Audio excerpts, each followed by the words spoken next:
Essa palestra foi dada em 1990, no final da década de 80, de 1989 para 1990. Eu resolvi colocá-la aqui de novo disponível. Ela foi feita na época com transparências convencionais, que na época era algo utilizado, né, como projetor de transparência, retroprojetor. E eu achei por bem deixar as transparências aparecerem, numa, numa ideia assim meio que saudosista, né, e comentarmos um pouquinho sobre os conceitos que apresentamos nessa época para a empresa, inclusive com a proposta de uma linguagem, que não existia uma linguagem ainda assim, comercialmente falando, né, e produtiva, embora existisse o small talk e alguma coisa similar, mas no meio acadêmico, laboratorial, de uso em nichos. E a internet também não estava tão assim, efetivamente não era web ainda. Então, de modo que essa palestra ficou circunscrita à nossa empresa. Ela foi dada também na Universidade Federal da Bahia e também na época na Telemar, em Salvador. Era a empresa de companhia telefônica Telemar. Então discorremos sobre basicamente conceitos e princípios por trás do paradigma de orientação a objeto. O foco foi mais entender esse conceito. Conforme esse autor aí, o Tim Hent, ele fez essa observação, está em inglês, no transparência está em português, mas na prática ele deixou claro que mesmo na década de 80, que a coisa estava bombando em termos de conceito, né, aconteceria o que aconteceu com a programação estruturada, né, que todo mundo disse que estaria usando, falaria muito e, na verdade, poucas pessoas saberiam do que se trata. Ele disse que a mesma coisa aconteceria na década de 80, e a gente pode dizer até certo modo até hoje. Né? Hoje tem programas que são calcados, linguagens de programação que são calcadas no paradigma de orientação a objetos, mas estritamente para efeito de codificação e reaproveitamento de código. Na verdade, como ele disse, né, se passa despercebido o que esse paradigma realmente significa, desde o projeto de análise, de requerimentos, né, de uma área de negócio, uma área-alvo, e ao processo de comunicação com o usuário, inclusive, a área fim. Na verdade, esse paradigma deveria orientar desde aquela ocasião. Na época, nós também fizemos até um grafismo, uma proposta de metodologia muito similar ao ML. Por incrível que pareça, ela estava surgindo na mesma época, os autores já tinham suas propostas e estavam se entendendo para surgir então a UML hoje na versão 2.5 aí, e softwares que dão suporte ao grafismo dela, etc. Mas nós tínhamos bolado uma metodologia manual para representar todos os conceitos por trás do paradigma. E até inventamos uma linguagenzinha com a sintaxe própria, né, com comandos, que era para, durante a palestra, por isso se diz ali palestra ou curso, porque as pessoas receberam exercícios também para fazer, utilizando aqueles conceitos. Inclusive, ela fez um programinha, que era compilado pelo próprio palestrante, né, no caso da minha pessoa, mas pelo menos a pessoa tentando escrever, né, era uma linguagem bastante intuitiva, bem orientada ao objeto, inclusive o conceito de encapsulamento fortíssimo, que até não se permitia uma comunicação que seria até mesmo de chamada, né? Seria, na verdade, de uma mensagem. Enfim, esse conceito, se você quiser falar em mais detalhes, de se aprofundar, você tem que entrar aí nos YouTube da vida e ver a exploração desse conceito de modo mais acadêmico, mais formal, né? Aqui não vê uma abordagem dele bem calcada assim, nos princípios e conceitos que estão por trás do paradigma. Embora vamos chegando gradualmente para a visão, estritamente falando, dentro da área de informática, da área de tecnologia propriamente dita.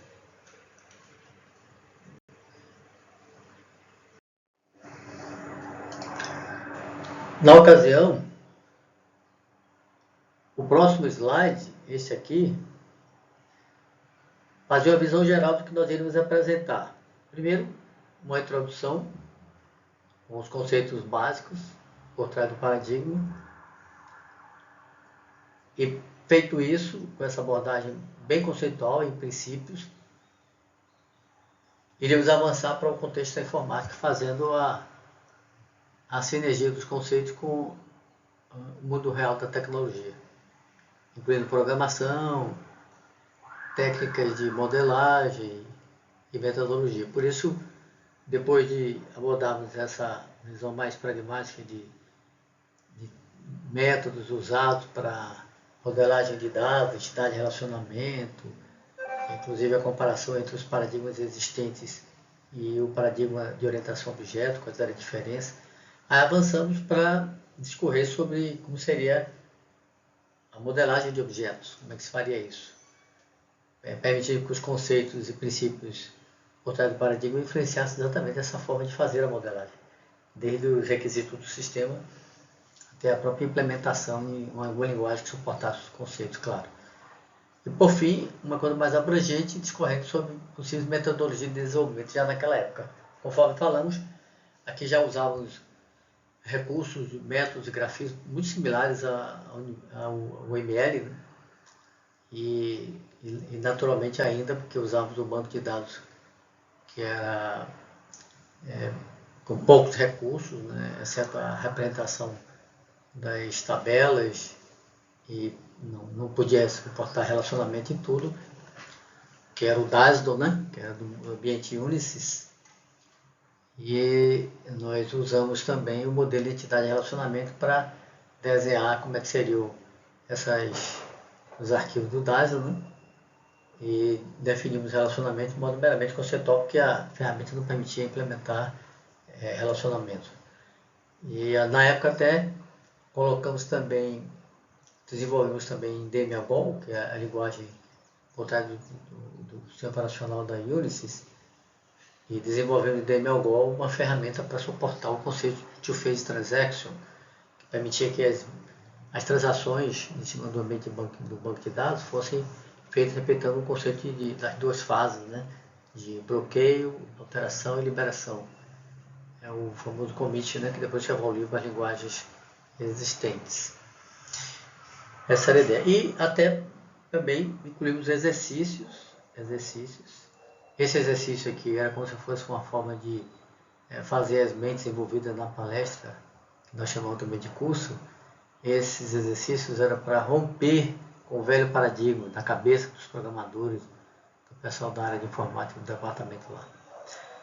A ideia era escolher um dos objetos aqui na sala, descrevê-lo, descrever as diferenças entre um cão e uma árvore, ou a diferença entre um coqueiro e uma mangueira, e a diferença entre um cão de raça e um vira-lata, que inclusive nas transparências iríamos usar também essa mesma visão para poder dar ideia dos conceitos e princípios por trás do paradigma de orientação a objeto.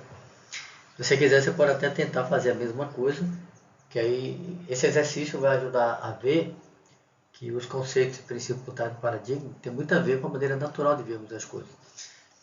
E, de certo modo, descrever isso aqui vai ajudar a ver como deveríamos fazer quando fosse fazer análise de requisitos de algum sistema na área de negócio. Então, vamos para frente. E, novamente, eu digo que se você quiser entrar em mais detalhes nessas conceituações que vamos abordar, de modo assim mais acadêmico, mais técnico, aí, novamente, você vai ter que recorrer aos youtubers da vida aí, com as palestras focadas. Nosso canal aqui não tem o objetivo de monetizar e nem de outra forma haver nenhuma promoção do seu próprio conhecimento. Ok, então? Bem, agora, na sequência, a próxima transparência entrou nessa linha aqui de, conforme falamos antes, de introduzir, discorrer sobre conceitos básicos por trás do paradigma. E isso foi feito primeiro se apropriando aqui de conceitos acadêmicos sobre mestre de organização do pensamento humano. E passamos então a discorrer sobre uma terminologia própria no contexto do paradigma de orientação a objeto, que tem muito a ver com esses métodos de organização do pensamento, e discorremos sobre a definição dele. Na definição, nós preferimos usar um dicionário, na época bastante conhecido, que é o dicionário Aurélio, e a definição simples, que batia com os conceitos que tinha a ver com o modo de pensar humano e da linguagem humana. Depois fizemos exercício usando essas abstrações dentro desses conceitos, para que o rompimento com os velhos paradigmas das linguagens usadas, dos métodos usados, fosse ocorrer primeiro da maneira de pensar. E, por fim, iremos fazer uma sinergia dos conceitos, essa seria a ideia, dando exemplos práticos, fazendo com o lado da questão de como modelar as coisas, com técnicas de análise de projeto, depois a implementação em bancos de dados, qual seria, dentro do que existia na época, né? Como fazer essa sinergia, e no ambiente de programação também existente na época. Evidentemente, isso aqui pode ser feito mesmo hoje. Se você quiser fazer, é a mesma coisa com o ambiente que você conhece. E por último, prometemos também, e vamos fazer isso aqui gradualmente, discorrer naquela palestra sobre o impacto cultural. Como é que isso ia mexer na maneira de pensar do profissional da área de tecnologia, que tem o papel de transformar uma área fim de negócio, né, em um sistema informatizado, isso capturando o que o usuário realmente quer e precisa, tendo essa visão, né, influenciada pelo paradigma de orientação a objeto, o que mexeria com os métodos, a terminologia, desde a maneira de pensar, né, método, terminologia, e claro, as ferramentas que vierem a ser usadas, né, inclusive envolvendo linguagem de programação, sistema de gerenciamento de banco de dados, e aí vai. Isso tudo aqui seria coberto, e foi coberto, nessa palestra, que nós chamamos de palestra curso de orientação a objeto, ajudando a ver o que está por trás, de modo bastante impactante, né, do paradigma de orientação a objeto. Então, na sequência, a próxima transparência, claro, abordou a ideia dos métodos de organização do pensamento. Então, um dos conceitos acadêmicos, aqui na Enciclopédia Britânica, por exemplo, que usamos na época, sobre teoria de classificação, a teoria da classificação, que tem a ver, evidentemente, com a maneira de pensar humana e a linguagem humana. E um dos conceitos é esse, diferenciação. Como diz a definição, basicamente é baseada na experiência de cada um, de objetos particulares e seus atributos. Então, quando a pessoa vê os objetos, o pensamento humano naturalmente faz isso. A exemplo, usamos aqui no slide, ou a transparência na época, utilizamos a gravura, a ilustração aqui de uma árvore, né, com os seus atributos, que faz a diferenciação de uma árvore de outras, são os atributos que você observa naquela instância de objeto, naquele caso particular de objeto, no caso de uma determinada árvore, que tem uma cor, tem altura, tem largura. Um exemplo, né, tem funções como produzir frutos, produzir oxigênio. Então esse é um conceito que é o pensamento humano, a maneira de organizar o pensamento humano, na teoria da classificação, tem a ver com a linguagem humana. É natural que se veja e se distinga os objetos dessa forma, né? A gente cria uma classe para inserir esses conceitos, que acaba sendo um termo para descrever aquela instância particular, mas todas as outras que têm características similares. Na mesma linha de analisar os métodos de organização do pensamento, conforme a teoria de classificação, da Enciclopédia Britânica, um conceito também, um método também é distinção. Então, nós fazemos distinção entre objetos, como um todo, né? O objeto como um todo, aqui na transparência colocamos uma árvore, né, como um todo, a gente vê a árvore, mas vê as partes componentes. A exemplo, aqui na transparência colocamos a classe árvore, né, uma instância particular, um caso, né, de árvore aqui desenhado, e com as suas partes componentes, galhos, troncos, né, e aí vai. Então essa distinção, além de ver características mais superficiais, ver características de composição. Então isso é natural na forma de pensar humana. Então, de modo que isso também é pode-se dizer que o paradigma de orientação a objeto levou isso em conta ao definir alguns pormenores, né, da maneira de modelar os objetos, levando em conta os métodos já existentes na maneira de pensar e na maneira de falar dos seres humanos. O terceiro método de organização do pensamento comentado na teoria da classificação seria a formação de e distinção entre, também, note, não só os objetos, mas as diferentes classes de objetos. Então seria uma distinção no nível da abstração de classes. Então, um exemplo aqui na transparência, nós colocamos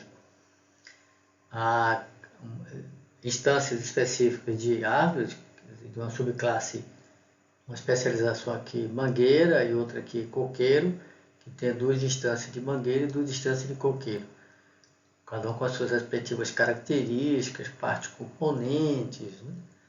Mas também a distinção do método de organização do pensamento humano implicaria também diferenciar classes. Então, embora na transparência a árvore seja uma classe que define essas instâncias de objetos que têm características genéricas que a definem como árvore, elas teriam também uma distinção, uma especialização da distinção da classificação que implicaria nas características particulares de um certo grupo de objetos pertencentes àquela mesma classe, sendo especializado por um outro termo. Essa forma, da teoria da classificação, essa forma de organização do pensamento também é que nos faz ver que o paradigma de orientação ao objeto é calcado exatamente na maneira natural de fazer essas distinções, quando se definiriam classes de objetos, né, e especialização dessas classes. Então, uma vez definidos aqueles métodos de organização do pensamento primitivos, básicos, né, que influenciam a forma de pensar e a linguagem humana, e devem influenciar também a forma de vermos as coisas na área de negócio também, que é uma área afim para a modelagem do sistema informatizado. Aí, na sequência, a próxima transparência que usamos focou a ideia da terminologia. A terminologia por trás agora e em torno do paradigma de orientação a objeto, utilizando fortemente esses conceitos de classificação e da linguagem humana e do pensamento humano. Então, por exemplo, o conceito de abstração. Nós vamos discorrer sobre definir esse conceito. O que é abstração? Vamos fazê-lo conforme falamos usando um dicionário. Que o conceito é um conceito simples, da forma que nós vemos as coisas realmente. Conceito de objeto, de identidade de um objeto, do que é atributo, também o conceituar usando o dicionário Aurélio.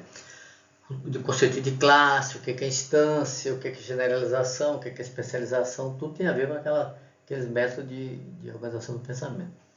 E aí, implícito em todo esse conceito, tem um conceito de herança. Quando fazemos de uma especialização para generalização, tem herança de características, de atributos que naturalmente fazemos na linguagem humana e também na forma de pensar. Polimorfismo, quando descemos na especialização e vemos que alguns objetos que são da mesma classe generalizada têm comportamentos diferenciados, muito similares, mas com algumas diferenças. É o conceito de polimorfismo, né, que permite que uma instância de objeto tenha um comportamento levemente diferenciado a partir da sua especialização em relação aos objetos que vistos numa classe mais genérica. E aí veio o conceito de agregação, que aqui na época falamos de agregação, mas não distinguimos tanto sobre composição. E a agregação seria uma composição fraca, em que a existência do item agregado não necessariamente depende da existência do agregador, digamos assim, né? A parte não depende da sua existência do todo, mas a composição sim. Mas esse foi um detalhe que posteriormente fomos percebendo também. E o oposto disso que era o refinamento, quando nós separamos as partes e vemos em detalhes o comportamento e as características de uma determinada parte do todo. Definimos também o conceito de mensagens, novamente dentro dessa linha do paradigma de orientação a objeto, eventos, né, e métodos, que tudo tem a ver também com a linguagem humana, na maneira que nós falamos normalmente sobre as coisas, sobre os objetos animados ou inanimados, sobre pessoas. E o conceito de encapsulamento, que também é muito óbvio no modo de pensar humano. Né? A gente não usa o termo assim, mas a definição que vamos dar aqui pelo dicionário mostra que nós entendemos esse conceito previamente. Não precisamos ser da área da tecnologia para entender esses conceitos. Eles fazem parte da nossa maneira de pensar, fazem parte da nossa linguagem. Só não são vistos dessa forma tão isolada, tão bem acadêmica e distinta, né? E focada assim para o ambiente da tecnologia. Mas, novamente, a definição dessa terminologia serviu na palestra curso que nós fomos desenvolvendo exatamente para romper com aquele paradigma e ter uma nova forma de pensar e de ver a maneira de analisar, projetar e implementar sistemas. Então, a próxima transparência começou por definir o que é abstração, usando, conforme falamos, o novo dicionário Aurélio. Na transparência, nós usamos o desenho especificando duas instâncias de cachorro aqui e duas instâncias de carro. Colocamos aqui uma seta para um desenho que dava só o contorno do que era um cachorro e o contorno do que era um carro. A ideia desse desenho com um contorno era para deixar claro que, independente das distinções de características dos objetos, suas partes componentes, os seus atributos e comportamentos específicos, né? Que é estruturado, que é comportamental, os atributos, valendo para o carro também, eram abstraídos, né? No conceito mais genérico, que fazia com que essas instâncias pudessem ser classificadas com essa abstração. E aí, no caso da definição do dicionário, é perfeita para isso, porque o dicionário diz que abstrato, que a abstração vem de abstrato, diz-se de representação a qual, note, é representação, pode ser gráfica ou de outra forma, né? A qual não corresponde nenhum dado sensorial ou concreto. Então, nós saímos dos dados que distinguem de modo mais específico as instâncias, né? Por isso que ele fala sensorial concreto, isto nenhum dado daquela que apresenta seus objetos sem características individuadoras. Individuadora, meio estranho, né? Mas o dicionário trouxe esse termo. Então, a abstração, então, você consegue ver uma classe sem ver as distinções individuadoras e concretas e sensoriais de cada instância de objeto. Isso aqui é abstração, ficou perfeito. Nós achamos muito legal usar essa definição do dicionário, porque é como nós fazemos, nós entendemos no dia a dia, novamente contribuindo para passarmos a ver a definição de classes como sendo uma abstração dessa natureza. Ficou fácil assimilar o conceito e permitir que isso influenciasse a nossa maneira de trabalhar com as técnicas de análise, projeto e modelagem e, por fim, implementação também de objetos e classes de uma área fim para transformar num sistema informatizado, né, as necessidades e objetivos daquela área fim, do modo mais preciso possível, usando esse conceito de abstração também. Na sequência, a próxima transparência, usamos o mesmo recurso, nos apropriando da definição do dicionário Aurélio. Por exemplo, o que é objeto? Então, o dicionário diz tudo que é perceptível por qualquer sentido. Então, ficou fácil de entender. o que se apresenta a percepção como um caráter fixo e estável. Isso ajuda a ver que quando usa termos da tecnologia de instância, de objeto, nada mais é do que uma representação de uma abstração no mundo da tecnologia dos objetos concretos. Então, o objeto é um caso particular de uma instância de uma classe. Então, essa definição fez com que novamente rompesse o paradigma velho da maneira de pensar. Também outra definição do dicionário Aurélio, nós não encontramos uma definição precisa de identidade, mas algo próximo, como dizer que dois objetos são distintos ainda que sejam idênticos. Porque eles têm identidade, podem até ser idênticos, absolutamente idênticos, gêmeos, mas tem no espaço e no tempo e na mente humana, são duas instâncias são distintas, têm identidade particular. Esse conceito de identidade é que influencia muito a linguagem de programação orientada a objeto, que permite que instâncias de objeto, mesmo que sejam idênticas em todos os seus atributos, sejam distintas, né, na instanciação, na linguagem de programação existente. E, claro, serviria também para o efeito da modelagem, né, de eventualmente, nos grafismos hoje, de você fazer um modelo de objeto para ver estudar um caso particular, né, de um objeto e suas relações com outro objeto, dando instâncias específicas, modelando instâncias para poder ver a relação de modo mais concreto, mais revelador. Né? E o conceito de atributos também do dicionário é características qualitativas ou quantitativas que identificam um membro de um conjunto observado. É a mesma coisa de dizer que você pega, identificar um objeto, uma instância em particular, né? Ele tem atributos, né, que o qualificam, o que o distingue, né, da classe. Então, quando a turma viu essa transparência e essa definição do Aurélio, também a ponte, né, de um conceito para o outro ficou bem mais fácil. O mesmo aconteceu com a definição de classe. O dicionário Aurélio então diz: numa série ou num conjunto, grupo ou divisão que apresenta características semelhantes. Show! Todo mundo, quando viu nessa transparência essa definição, não teve dúvida. Quando falava de classe, né, no paradigma de orientação a objeto, é um conceito que usamos, pensamos, falamos, é natural ao descrevermos as coisas.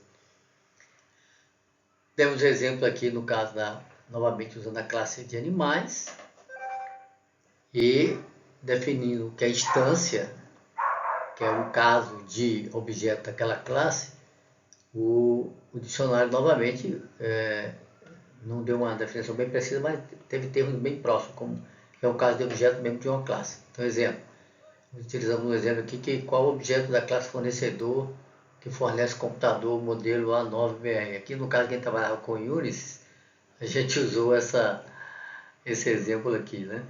Aí não foi muito legal não, mas a ideia era essa, tá?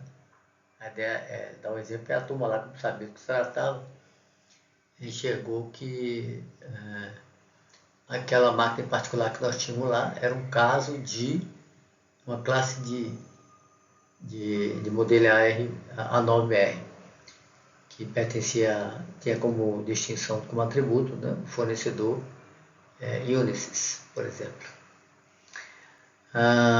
Enfim, novamente utilizando as definições convencionais, corriqueiras, para que os conceitos do paradigma fossem vistos como conceitos já de domínio público, de qualquer pessoa, mesmo que seja fora da área de tecnologia. A mudança de paradigma dentro da cabeça também foi interessante quando se vê essa transparência sobre a definição do dicionário Aurélio do que é generalização. Quando ele diz: processo pelo qual se reconhecem caracteres comuns a vários objetos singulares. Aqui é como se ele estivesse falando assim, há várias instâncias, ou casos, de determinados objetos, né? Aí ele falou, processo pelo qual se reconhece caracteres comuns, aqui é em outras palavras, né? Classificar genericamente, uma abstração mais genérica, objetos singulares. Daí resultando, note, que é a formação de um novo conceito, ideia, que nada mais é do que o conceito, a ideia aí, da maneira de organização do pensamento humano, a maneira de falar, é uma classe. A generalização leva uma classe, uma classificação de um pacote de instâncias de objetos singulares. Que o aumento, note bem, olha, a formação de um novo conceito ou ideia, que o aumento da extensão de um conceito já determinado, que passa a cobrir uma nova classe de exemplo. Então, se você tinha lá uma classe que discorria o conceito ou a ideia de um conjunto de instâncias, de repente você encontra outro conjunto de instâncias de outra classe e vê entre essas classes algo em comum, você fez aqui a generalização. A exemplo, usamos na época da transparência esse exemplo. Qualquer cavalo, qualquer homem é um animal. Então nós temos aqui um conjunto de instâncias que tem características que nos levou a classificá-lo como cavalo, e um conjunto de instâncias que tem características que nos levou a classificá-lo como homem, ou ser humano, e observando as singularidades, né, desprezando as singularidades, como ele falou aqui, dos objetos dessa classe ou dessa, aí formou-se um novo conceito ou ideia, e aí aumentou a extensão do conceito para ver aquelas instâncias de objetos dessas classes do modo mais genérico, que é a classe animal. Aí acabou cobrindo uma nova classe de exemplos. Todo mundo entendeu. Essa transparência foi show novamente para ver as coisas de modo natural, como se vê, mesmo ao se analisar um sistema-alvo.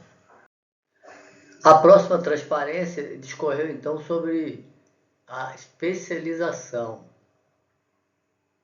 depois do conceito de herança e de polimorfismo, sempre usando o dicionário Aurélio.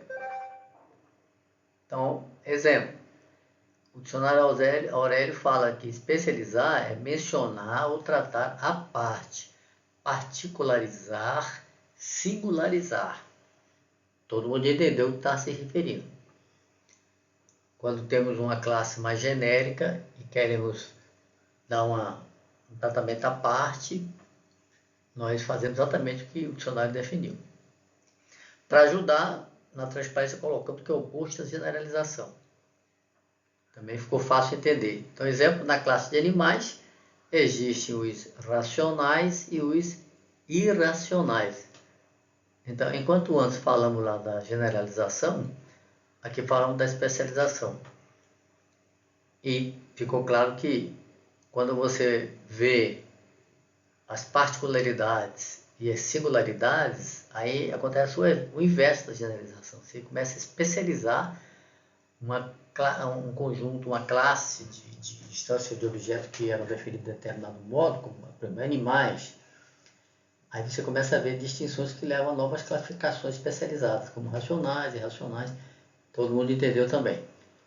A maneira de pensar foi preservada, a maneira de pensar natural, para levar ao entendimento e uso do paradigma de orientação ao objeto. A mesma coisa é a questão de herança. O dicionário diz aquilo que se recebeu dos pais das gerações anteriores. Tranquilo. Enfim, a generalização, a especialização herda as características da classe mais genérica, né? A classe mais especializada é da classe mais genérica. Isso vale da maneira de pensar e distinguir os objetos, e vale também ao se modelar classes de objetos distantes que sejam objetos materializados, né? Ou só objetos concretos ou abstratos no contexto do sistema-alvo.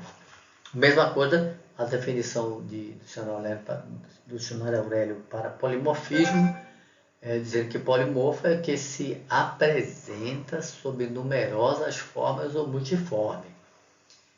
Ficou fácil, né? Cada instância de um objeto, de uma especialização, pode adotar um comportamento de uma generalização com uma pequena diferença, que é a ideia de polimorfismo. Isso deu força à linguagem de programação oriental objeto no aproveitamento de código, mas ao mesmo tempo na generalização. O polimorfismo permite o reaproveitamento de código de modo bastante forte, né? E permite distinção de comportamentos sem comprometer muito e afetar muito a modelagem dos sistemas. E isso foi excelente também, esse conceito colocado na linguagem de programação, mas vale também para influenciar a maneira de pensar desde o processo de análise, projeto e, por fim, a linguagem de programação que suporta esses conceitos também.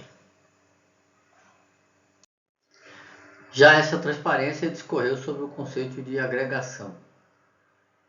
Não foi muito feliz, mas transmitiu a ideia. Hoje eu faria diferente, mas agregar, na época, usando a definição do dicionário, é juntar ou reunir. Bem, isso serviu, usando essa definição simples, todo mundo sabia do dicionário, para definir a ideia de partes componentes do todo. Quer dizer, dado uma classe árvore, objetos dessa classe, teria, no caso aqui seria mais composição, né? Mas a ideia na época foi entendida de modo similar. Teria partes componentes como galhos, troncos, folhas, frutos, raízes. Essas partes somadas implicariam em uma árvore. Então isso valia a nível das instâncias e a nível da abstração da classificação. Também foi facilmente entendido. E o oposto, refinamento, que é o oposto da agregação, que é você ver as partes em particular, diferente do todo. Aqui o dicionário Aurélio serviu novamente muito bem para definir de modo simples, de modo que é um modo de pensar humano, a linguagem humana, e esses conceitos de mensagem, evento, método, encapsulamento. Como, por exemplo, a definição que o Aurélio deu de mensagem: comunicação, notícia ou recado verbal ou escrito. Claro, a turma que viu isso na época, uma visão completamente de programação completamente diferente, né? Se identificou claramente, né? E lembramos que a mensagem tem uma estrutura, né? Toda comunicação é assim, tem uma mensagem, tem origem, destino, e ela contém informações que serão digeridas pelo destino. O evento, novamente, sucesso e acontecimento, conforme a Aurélio. E aí lembramos que no conceito que o evento implica mensagem, que levam a ações. E o conceito de método, que o modo de proceder, maneira de agir, conforme a Aurélio, muito bem definido, exatamente o comportamento do objeto diante de algum estímulo de um evento na base de informações contidas em uma mensagem. E o conceito de encapsulamento também foi feito, incluiu encerrar em cápsula. Novamente a ideia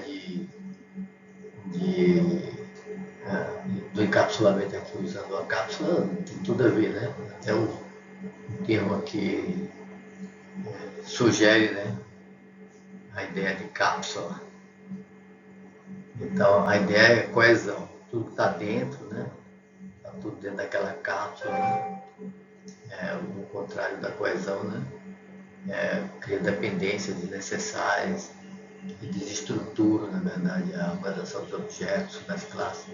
Bem interessante. Aí, resumiu nas costas das definições, ficou claro para a turma que objetos encapsulam as estruturas, note, e os comportamentos, atributos e métodos que eu descrevo. Né? Essa é a ideia. Essa transparência também somou em sedimentar os conceitos que foram abordados de outra forma também nas transparências anteriores e, claro, nas transparências a seguir.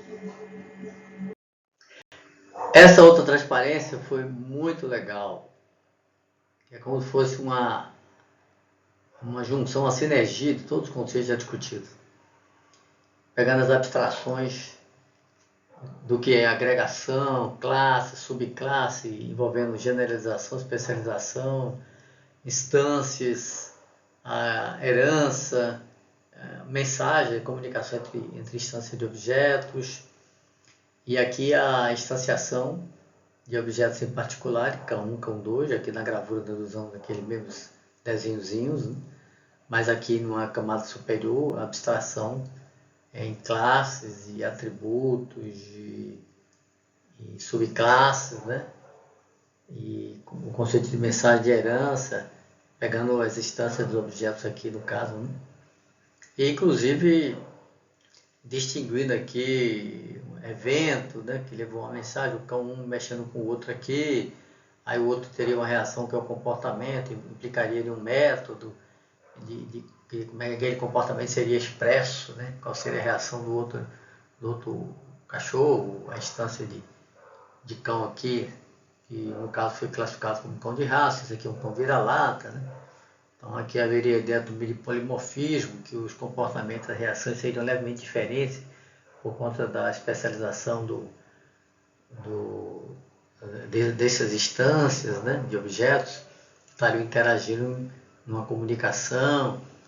Isso também, esse slide, essa transparência serviu também para juntar as peças e ver que o pensamento humano, a maneira de falar humano, estava muito ligado a esses conceitos por trás do paradigma que estava em discussão, que é a orientação ao objeto. Foi muito bom também.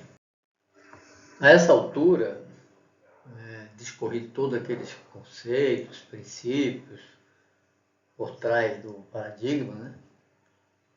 Embora houvessem outros que pudessem ser explorados, mas aqueles foram suficientes exatamente para ajudar a turma uma maneira de ver que, para a época, entre o final da década de 80 e início da década de 90, era realmente significativa a mudança na maneira de pensar, né? A primeira mudança do paradigma, novamente, era da cabeça.